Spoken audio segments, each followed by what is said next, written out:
Ladies and gentlemen, welcome back. We're going to do something that only the cool kids do.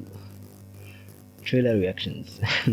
Except this is different and actually rather strange. So the trailers for House of the Dragon Season 2 were announced. We had an announcement on Twitter, I think yesterday night, that they will be dropping today. But I'm kind of shocked and kind of impressed with the team here because it seems like we have two trailers. We have an official green trailer and official black trailer, and then a dueling official dueling trailer. So you're putting the audience on the spot here. I'm like, am I team green? Am I team black?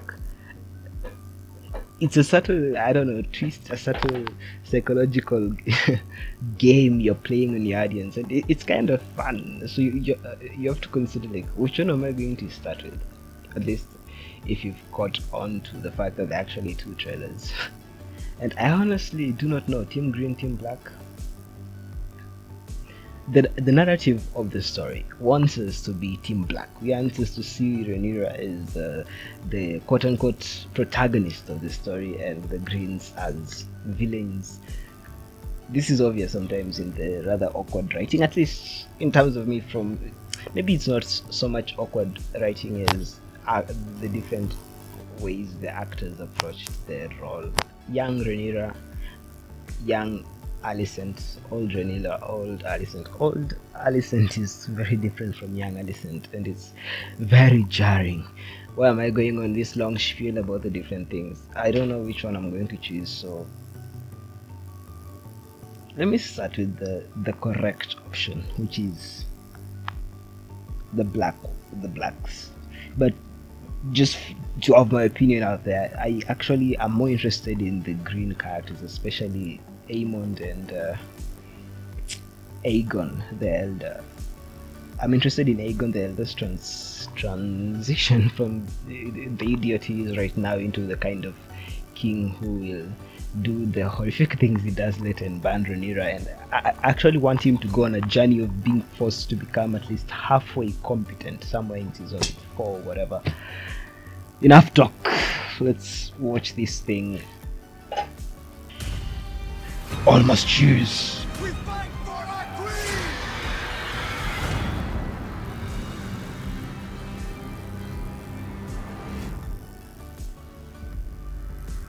A HBO original.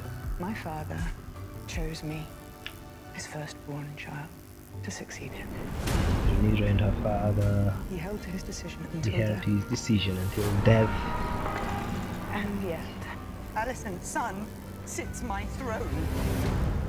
She feels like a different character from where we left her off. And win it. I think this is later in the series, in the show. The realm will soon tear itself apart. If men do not remember the oath sworn to King Viserys and to his rightful heir. Men never remember their oaths. The High Towers are marching. You must crush this beast at its head.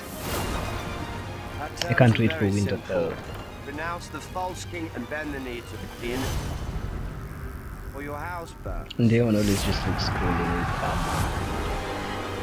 I'm actually more interested in the daughters of Daemon, his two daughters. what began the war in the first place. We fight for our queen! I feel what I've begun.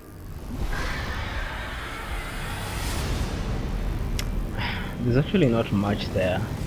I feel like I have to watch this like 3 more times before I can think about every scene that we have in here, before I can understand it better and appreciate it more. But for season 2, I'm very intrigued. We learned that there would be sightings of White Walkers, and we're having things happening in the north that might be relevant to the story, and Winds of Winter, George R. R. Martin's yet unwritten material. So that's kind of, I'm interested in the aspects of the story that are more, shall we say, fantastic things, the magic aspects of it. Going into season 1, that was one of the things I was expecting to see. You had all these theories about, is Mysaria using the werewood magic thing, and the answer to that was no. we were too ahead of ourselves there. But those elements I want to see like on screen, and it seems like season 2 is going to focus on those. The throne still looks good, the scenes still look like, you know, the crown almost, this gorgeous tapestry of family dynamics and great discussions between people. But I'm very excited to see the North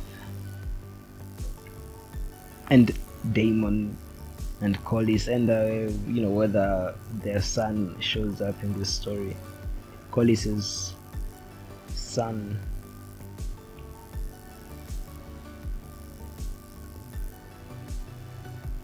Plus all the dragon battles, but more the thing I'm very interested to see whether they will go through with it in this story, season 2. We have Rhaenyra becoming queen. Will she evolve into the rather incompetent ruler that she turned out to be, or maybe angry, just entitled, a dragon in truth,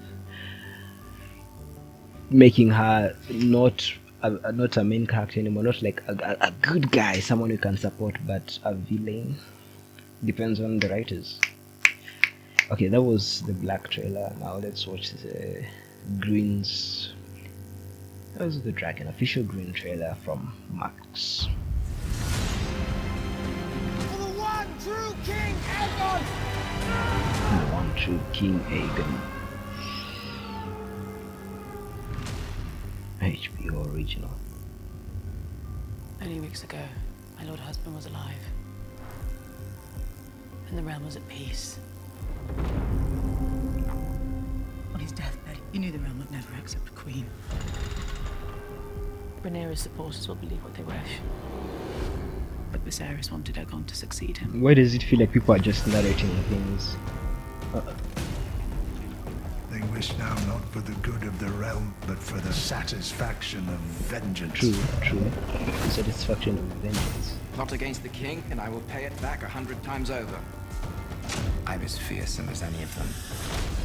You have no idea the sacrifices that were made to put you on that throne. Aegon. I'm as fierce as any of them. Lies. My uncle is a challenge I welcome. If he dares face me. We will prevail and bring forth peace. But you must accept that the path to victory now is one of violence.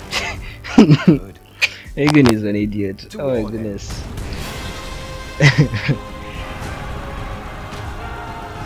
All my life, I've endeavored to serve both my house and the realm.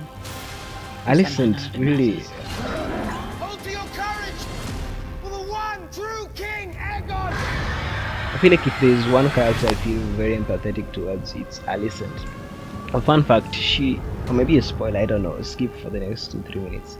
She's the one who survives most of these events, and she ends up, yeah, it doesn't end well for her, but I feel like this whole story is best viewed through her eyes, and it's sad what happens to this young girl married to this older man who, I don't know, the narrative wants us to think that their marriage eventually just ended up sort of casually working, but I still feel horribly for her and her perspective of the story, even when she's become this religious zealot that she turns into and all that. I feel just very, very sorry for her throughout all the story. Aegon is still a bastard, he's still an idiot, but I guess season 2 is his journey, and there's this thing George R.R. Martin does where he puts his characters through. You have this confident person, they have everything they want. Jaime Lannister, his Kingsguard, is a great swordsman, blah blah blah, and then something happens. He gets an accident, he loses his confidence, the part that makes him so, proud. Jaime loses his right hand, his sword hand, and he has to redefine himself. What am I if I can't fight? Aegon here is young prince, he has everything he wants, he's sleeping with his servant maidens and all that, and he's a terrible son, a terrible husband, a terrible father, he has bastards all over King's Landing and all that. He's an entitled idiot with a lot of I don't know, how do you even describe that? His mom hates him, his dad hates him, everybody just hates this guy. He feels, I don't know, what do you call this, when inferiority complexes, shall we say. His moment will come later, I think at the end of this series. There's supposed to be a big battle, a big dragon battle between his brother, facing off against Corlys's wife. I can't remember her name for some reason. Rhaenys Targaryen, and those three dragons in the sky. I think that will be the climactic final battle in this series, in this season. And Rhaenys dies. Aegon is banned, so he will be losing his youthful vigor, his handsome face. And I think that is the moment that will change him from this idiot boy to actually a king who is strong and who will sort of achieve a victory in this war, this dance of dragons. So I think the conclusion of this thing is supposed to be like, hey, are you team green, are you team black? And I say, I refuse to be pegged into this wall, into this roll, this small cube of choices. There's an interesting conversation to be had in this whole story, the dance of the dragons. And I sort of got this